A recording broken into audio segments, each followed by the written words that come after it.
ఇప్పుడు 21 మంది అభ్యర్థుల్లో జనసేన ఎన్ని గెలొచ్చే అవకాశం ఉందంటారు ఒక ఫిగర్? జనసేన బీజేపీ రెండు అలయన్స్ మేడం. అవి చూసుకున్న వీట 4 to 5 మాక్సిమం మేడం. నేను అసెంబ్లీ పేరు చెప్పలేను నేను, ఓకేనా? ఎందుకంటే చెప్పడం వల్ల నాకు ప్రాబ్లం అవుతుంది, వాళ్ళు పని చేసుకుంటున్నారు. జగన్మోహన్ రెడ్డి ఎంత మెజారిటీతో గెలిచే అవకాశం ఉందంటారు మేడం? 90,000 పైన వస్తుంది, తగ్గదు కాదు. ఎందుకంటే మేము అక్కడ టీడీపీ అలయన్స్ అనేది ఇప్పుడు ఇంత ముందు కొద్దిగా ఉండే మేడం. యాక్చువల్ గా ఇంత ముందు టీడీపీ ఒక 2 సీట్లు కొద్దిగా ఎడ్జ్ వచ్చింది, కానీ ఇప్పుడు అలా లేదు. ఇప్పుడు అనేది మొత్తం అక్కడ ఉన్న 10కి 9 మొత్తం కంపల్సరీ మొత్తం గెలిచేస్తుంది. ఒకటి వీట అక్కడ వాళ్ళు ఓడిపెట్టలేదు మేడం మొత్తం ఓవరాల్ గా. ఇప్పుడు ఈవెన్ ఇక్కడ నెల్లూరులో పనిచేస్తున్నాను నేను. నెల్లూరులో ఇది ఒక 1 month బ్యాక్ ఒక టీడీపీ ఎడ్జిలా అన్న ఫీలింగ్ ఉండే మేడం యాక్చువల్ గా. అంటే ఇక్కడ వచ్చే select of candidates important madam.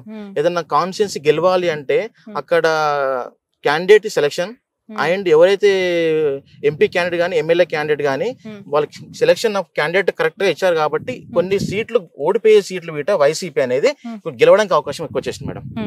Mainly ఇది ఒకటి. పర్సెంటేజ్ వీట మేడం టోటల్ ఓవరాల్ చూసుకుంటే పర్సెంటేజ్ అనేది 47-48 ఉన్న ఓట్ షేర్ అనేది ఇప్పుడు 50కి వచ్చేసింది, 50కి వచ్చింది నియర్లీ. ఇప్పుడు ఇంకో కొన్ని అదే రాయలసీమలో గల 54-55. ఈ నెల్లూరు పార్లమెంట్ లో విజయసాయి రెడ్డి వర్సెస్ వేమిరెడ్డి ప్రభాకర్ రెడ్డి, ఇక్కడ ఏ విధంగా ఉంది ఈ పార్లమెంట్ సెగ్మెంట్? మేడం ఇక్కడ నేను చాలా పెద్ద పని చేశాను మేడం. యాక్చువల్ గా నేను ఒక వీక్ లో మొత్తం నేను విజయవాడ వెళ్తున్నాను, వైజాగ్ వెళ్తున్నాను, ఈవెన్ రాయలసీమ వెళ్తున్నాను, ఇక్కడ నెల్లూరులో పెట్టి ఉంటున్నాను. అయితే ఇక్కడ ఏంటిదంటే 7 కాన్స్టిట్యున్సీలలో ఫస్ట్ ఆఫ్ ఆల్ ఏంటిదంటే మేడం కొద్దిగా ఒక 20 days బ్యాక్ ఎట్లుండే అంటే కొద్దిగా టీడీపీకి 2-3 అసెంబ్లీలు గెలుస్తాయి అన్న ఫీలింగ్లు ఉండే మేడం, 2 నుంచి 3 అసెంబ్లీలు. కానీ ప్రజెంట్ సినారియో ఈ రోజు ఎలక్షన్ జరిగిన వీట 7 కాన్స్టిట్యున్సీస్ అనేది 100% వైఎస్ఆర్సీ మాత్రం గెలుస్తుంది మేడం ఇక్కడ. ఎందుకంటే కంపేర్ టు లాస్ట్ 25 days ఈ ప్రజెంట్ సర్వే చూసుకుంటే మొత్తం ఓట్ షేర్ అనేది వైఎస్ఆర్సీపీ ఓట్స్ పెరిగిపోయింది. ఎమ్మెల్యే క్యాండిడేట్ ఓకేనగా ఎంపీ క్యాండిడేట్ విజయసాయి రెడ్డిని ఇక్కడ దించడం వల్ల ఆ పర్టికులర్ కాన్స్టిట్యున్సీ యొక్క వాల్యూ పెరిగిపోయింది. సపోజ్ విజయసాయి రెడ్డి కాకుండా వేరే వాళ్ళు వస్తే మనకు ఇబ్బంది ఉండే మేడం ఇక్కడ. అంటే విజయసాయి రెడ్డి అనే క్యాండిడేట్ పక్కా ఏదో పని చేస్తాడు, కమిట్మెంట్ చేసుకున్న క్యాండిడేట్, జగన్ సార్ కు దగ్గర ఉంటాడు, ఇతని వల్ల కంపల్సరీ ఏదో పని చేసుకోవచ్చు అనేది, లేక పని చేసుకోవచ్చు, డెవలప్ చేసుకోవచ్చు అనేది పబ్లిక్ లో అయితే ఉన్నది మేడం.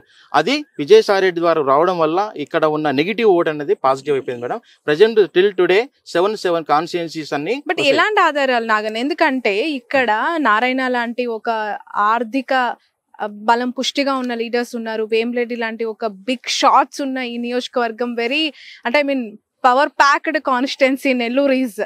అటు కాస్ట్ పరంగా ఇటు ఫైనాన్షియల్ పరంగా నారాయణ ఉండొచ్చు సారీ, కానీ అలాగే వేమిరెడ్డి సార్ కూడా ఉండొచ్చేమో.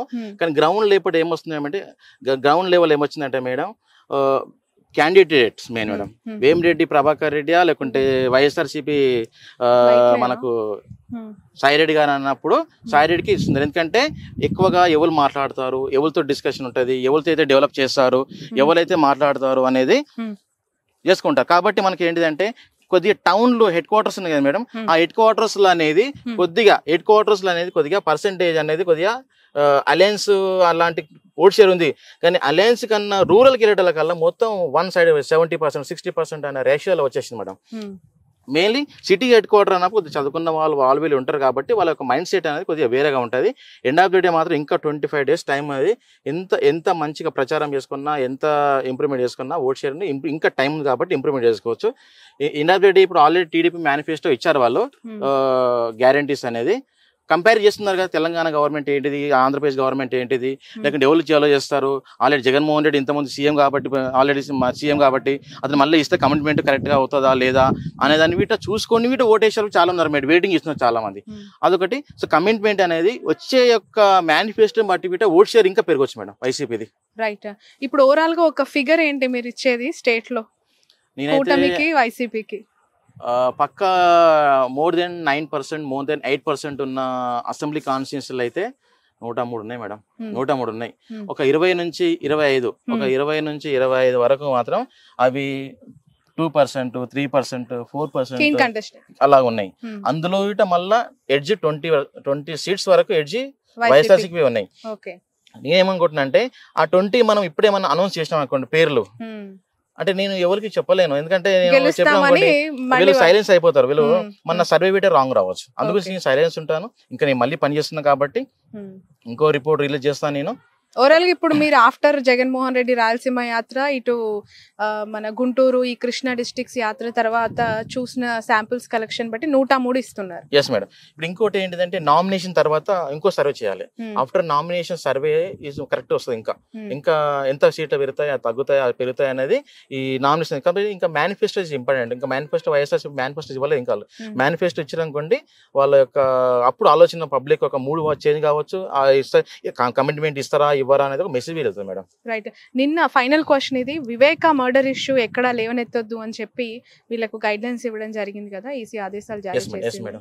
షర్మిల, బాబు, పవన్, లోకేష్, ఈ ఎఫెక్ట్ ఎంత వరకు ఉండొచ్చు? అక్కడ షర్మిల గారికి ఎంత గెలుపు అవకాశం ఉంది? మేడం షర్మిల మేడం గెలవదు, నేను చెప్తున్నా కదా, గెలవదు మేడం, 100% గెలవదు. నేను ఆల్రెడీ సర్వే చేసిన, అక్కడ అయిపోయింది ఆల్రెడీ. మాకు 1.5 అట్లా 2% అట్లా వస్తున్నాయి ఓట్ షేర్స్. ఆమె నేను డిక్రీజ్ చేయగానే, కాకపోతే ఏంటంటే ఆమె పోటీ చేసింది ఓకే. ఆమె రాజశేఖర రెడ్డి కూతురు, ఆమె ఏమనుకుందంటే కమిట్మెంట్ జగన్మోహన్ చెల్లి ఉండొచ్చు కానీ అక్కడ ఓట్ షేర్ అనేది ఇప్పుడు ఎట్లా అయిపోయిందంటే మేడం, వాళ్ళ ఇంట్లో ఫ్యామిలీ విషయాలు గొడవ ఎండొచ్చాం కానీ ఓటర్కి అవన్నీ అవసరం లేదు కదా. నాకు ఎవరు గెలుస్తారు ఈ రోజు ఎట్లా అయిపోయిందంటే, అసలు కడప ప్రజలు సర్వే చేశానంటున్నారు కదా, కడప ప్రజలు షర్మిల గురించి ఏమనుకుంటున్నారని మీకు అర్థమైంది అక్కడ? ఎందుకంటే ఆమె పదే పదే వివేక మర్డర్ ఇష్యూలో అవినాష్ నిందితుడు, అవినాష్ రెడ్డి చంపిన వ్యక్తి, అతనికి ఎందుకు ఇచ్చారు ఓటు అని అంటుంది కదా, అవకాశం ఎందుకు ఇచ్చారు అని చెప్పి. ఇదేమైనా ప్రజల్లోకి తీసుకెళ్లగలిగిందా? ఆల్రెడీ వాళ్ళు ఒక చేసుకున్నారు మేడం, వర్క్ చేశారు. యాక్చువల్గా ఏంటిదంటే వాళ్ళు ఏమనుకున్నారంటే, నేను వివేకానంద బాబాయ్ కదా మేడం, బాబాయ్కి షర్మిల మేడం ఎంపీ క్యాండిడేట్ కావాలని ఒక కోరిక ఉందని చెప్పారా మేడం. చెప్తే మన పబ్లిక్ యాక్సెప్ట్ చేయాలి కదా మేడం. ఆల్రెడీ ఇప్పుడు జగన్మోహన్ రెడ్డిని చూస్తారు కానీ షర్మిల మేడం చూడ మేడం. ఎందుకంటే షర్మిల మేడం ఆల్రెడీ తెలంగాణలో వచ్చి పోటీ చేస్తాను చేయలేదమ్మ, ఇక్కడ ఏం చేస్తుంది? ఇంకోటి ఏంటిదంటే పోటీ అనేది షర్మిల మేడంకు జగన్మోహన్ రెడ్డి కాదు కదా పోటీ, ఇక్కడ పోటీ అనేది జగన్మోహన్ రెడ్డికి చంద్రబాబు నాయుడుకి పోటీ కానీ, అంతేగాని ఇతనికి ఈమెకి అది కాదు కదా మేడం. సో ఓట్ షేర్ అనేది రెండు పార్టీల మధ్యనే 96% to 97% వీళ్ళిద్దరి మధ్యలోనే ఉంటుంది మేడం, కూటమి మధ్యలోనే ఉంటుంది. ఒక పర్సెంట్ పార్టీకి ఎక్కువ రావచ్చు, పార్టీ తక్కువ రావచ్చు, కానీ ఓట్ షేర్ అనేది అవుట్ ఆఫ్ 100% ఓట్ షేర్ లో 96 to 97% ఇద్దరి మధ్యలో ఉంటుంది. ఆ 3% అందరిగా బీఎస్పీ చేసుకుంటే, కాంగ్రెస్ చేసుకుంటే, ఇతరులు చేసుకుంటారు మేడం. 150 అట్లా. Okay right. ఇంకా ఏమైనా చెప్పాల్సిన అంశాలు ఉన్నాయంటారా ఈ ఓవరాల్? నేనేం చెప్పలేదు madam. Manifesto is very important. Manifesto correct గా ఉంటే కమిట్మెంట్ తోటి గెలుస్తారా అనేది ఒక మెసేజ్ వెళ్తుంది. So manifesto is important. Manifesto వచ్చినాక వీటే సర్వే అనేది ఇంకా మారిపోవచ్చు, అంటే పెరగవచ్చు, తగ్గవచ్చు, చెప్పలేము. ఏదున్నా కానీ manifesto is very important. But ఒక్క అవకాశం అని బాబు ప్రజల నోట్ అడుగుతున్నారు కదా, దానికి ఏం కన్ఫైన్ అవ్వట్లేదా ప్రజలు? వాళ్ళ కూటమి మెయిన్ మేడం. కూటమి వాళ్ళు ఆల్రెడీ వాళ్ళు తెలుసు కదా మేడం, ఎట్లయినా మనం సింగిల్ గెలిస్తే గెలవము, కూటమి అయితే గెలుస్తాము అని ఒక కాంపిటీషన్ ఇస్తారు. ఫస్ట్ ఆఫ్ ఆల్ ఏంటిదంటే జనసేనకు ఒక సీట్స్, ఒక వాళ్ళ సీఎం ఏంటి మేడం, జనసేన వాళ్ళ పరిస్థితి ఏంటిది? జనసేన వాళ్ళు మా యొక్క పవన్ కళ్యాణ్ సీఎం కావడం వాళ్ళ బాధ్యత. 10 సంవత్సరాలకు అదే అంటారు వాళ్ళు, 10 సంవత్సరాల నుంచి నాకు సీఎం కావాలి. ఇప్పుడు ఎట్లా అయిపోయిందంటే ఆ సీఎం అయ్యే క్యాండిడేట్ అలయన్స్ లోపల ఒక 50 సీట్లన్నా 60 సీట్లన్నా మాకు వస్తాయి అన్న ఫీలింగ్తో వాళ్ళు పనిచేసిండ్రు జన సైనికులు. పాపం వాళ్ళు 10 సంవత్సరాలుగా లాస్ట్కి ఇప్పుడు వచ్చేదాకా ఏమైంది, 21 సీట్స్కి వచ్చేసారు. అందులో 21లో వీట మళ్ళీ ఆ పార్టీ నుంచి ఈ పార్టీ నుంచి వచ్చే వాళ్ళకి ఇచ్చారు. ఎవరైతే 10 సంవత్సరాలు కష్టపడుతున్న క్యాండిడేట్స్ ఉన్నారో వాళ్ళకి టికెట్ రాకపోవడం వల్ల వాళ్ళ కింద పనిచేసే క్యాడర్ కానీ వాళ్ళంతా totally dissatisfied. First of all dissatisfied ఎక్కడ ఏంటంటే వాళ్ళ క్యాండిడేట్ సీఎం కావడానికి తెలివంగానే ఆ యూత్ కానీ లేకుంటే ఎవరైతే కష్టపడ్డ వాళ్ళు ఉన్నారో టోటల్లీ వాళ్ళు నర్వస్ గా ఫీల్ అయ్యారు మేడం. వీళ్ళు అలయన్స్ లోపల వీట ఒక 50 సీట్లు వస్తాయనుకున్నారు. 21 సీట్లు రావడం వల్ల ఏంటిదంటే వాళ్ళు ఆ వచ్చిన వాళ్ళకి మళ్ళీ పాత వాళ్ళకే కాకుండా కొత్త బయట నుంచి వచ్చిన వాళ్ళకి టికెట్లు ఇవ్వడం వల్ల వీట కొద్దిగా మైనస్ వాళ్ళకి మేడం. ఇంకోటి ఏంటిదంటే బీజేపీకి 1-2% ఓట్ షేర్ లేని పార్టీకి 8 పార్లమెంట్లు ఇవ్వడము, అందులోపడం వల్ల వాళ్ళకు 10 అసెంబ్లీలు కాన్స్టిట్యూన్సీ ఇవ్వడం అనేది కొద్దిగా ఇబ్బంది అయింది. దానివల్ల ఏంటిదంటే వీళ్ళు వాళ్ళకి పని చేయట్లేదు, వాళ్ళు వీళ్ళకి పని చేయట్లేదు, వీళ్ళు వాళ్ళకి పని చేయట్లేదు, అట్లా అయిపోయింది మేడం టోటల్ గా. ఇప్పుడు క్యాడర్ బిట్ ఇంపార్టెంట్ కదా, క్యాడర్ తోటి సంప్రదింపులు చేసి అన్ని చేసినా కరెక్ట్ గా ఉండే, మాకు చెప్పకుండా చేశారన్న ఫీలింగ్ గ్రౌండ్ లో జరుగుతుంది మేడం. అదొకటి రాకుండా ఉంటే మంచిగా ఉండే, అది వచ్చేసింది గ్రౌండ్ లో already. Thank you so much Naganna గారు. యాక్చువల్ గా చీకటి పడిపోయింది, మిమ్మల్ని మార్నింగ్ నుంచి క్యాచ్ చేద్దాం అనుకున్నాను. సో ఇదంతా కూడా మీ డేటా కలెక్షన్ అనుకుంటా. సో నెల్లూరే కాదు రాష్ట్ర వ్యాప్తంగా కూడా మీ అభిప్రాయాన్ని, అంటే నియోజకవర్గ నియోజకవర్గాల్లో ఉన్న మూడ్ని మాకు ఎక్స్ప్లెయిన్ చేసినందుకు థ్యాంక్ యూ సో మచ్. చూద్దాం ఖచ్చితంగా మీ రిజల్ట్, అక్యురేట్ రిజల్ట్ ఎంతవరకు జెన్యున్గా ఉండబోతోంది, రాబోయే ఎన్నికల్లో ఎంతవరకు మీ సర్వే నిజం అవబోతుంది అనేది. Thanks a lot. Thank you. Thank you.